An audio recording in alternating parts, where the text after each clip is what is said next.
The Pacers are a very good home team. They did lose a game at Cleveland up 2-0, but they finished off Milwaukee. They won that huge game 4 against the Cavs with that 80-38 first half. I think, they're going to have to win a game on the road. So eventually. But I think the fact that the Knicks rested properly, a lot of momentum, you don't want to be forced right out of the gate to be playing from behind. I think the home team in game 1, it's much more significant than the road team. So I think the Knicks can least afford to lose the first game tonight. Big Perk? The Knicks winning this series in 5. And listen, let me say this.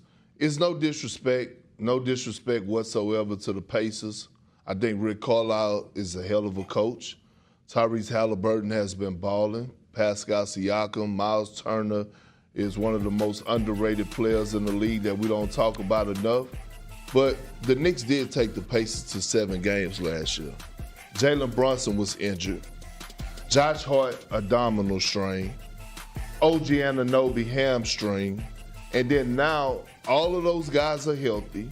You add Karl Anthony Towns and Mikal Bridges, and guess what? You got home court advantage. Home court advantage matters in this postseason. Madison Square Garden is going to be rocking.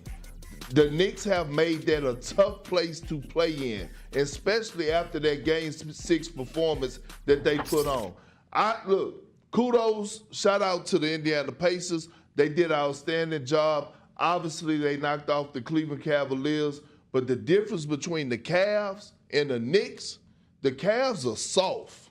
The Knicks are some dogs. And when you talk about big body Brunson, you talk about OG Anunoby, Mikal Bridges, those guys out there, those Rough Riders, and the way Tibbs is coaching, the Knicks are winning this series in 5. So I know that probably didn't answer the question that was put on that's across the topic board, but I had to get that off my chest. That's a long-ass answer just to say you didn't answer the question. Let's get that out the way right now. I mean, you didn't have to laugh that last part where you said, I know I didn't answer the question. At least you could have answered the question. You don't take that long. You said I'm allowed to give Go ahead, but you should have answered the question, though. How you going to say you didn't answer the question after that long-ass answer? Yeah. That's all I'm trying to say. The bottom line is this, y'all. Bottom line is this.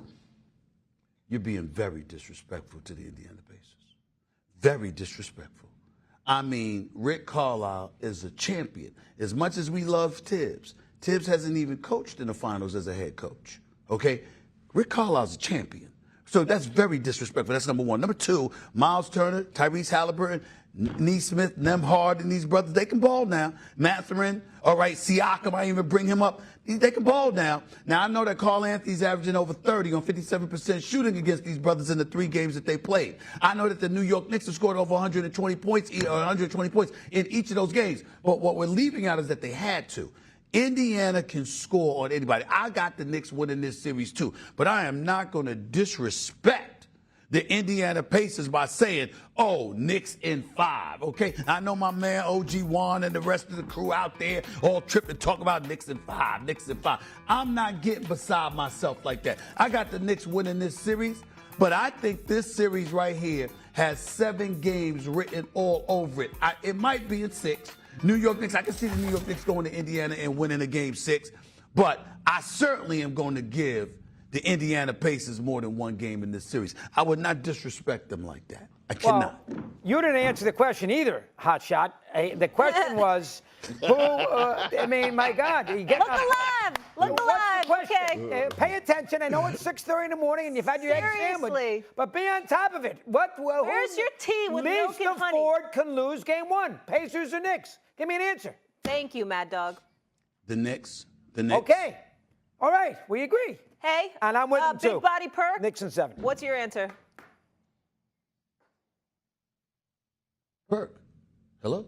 Which team can at least afford a game? You're going to read the damn question. You're going to read the damn question. He did that on purpose, Molly. He did that on purpose, man. Come on, man. I mean, I would say the Pacers. I would say the Pacers. Because? Oh? The games on the first 2 games at Madison Square Garden. I think that they can afford to lose game 1. They just want to go back to Indiana 1-1. You understand? I think they can afford to lose it. But I Okay, will give you you know this. what? I you do think have the edge because you did say that last night. I think we need to go to commercial break. Everyone needs to just regroup, get a little caffeine, We good. and we'll We revisit good. in about 4 We good, minutes. Mom. Good. No, Perk, you need caffeine. That would put him over. All right, let's recap.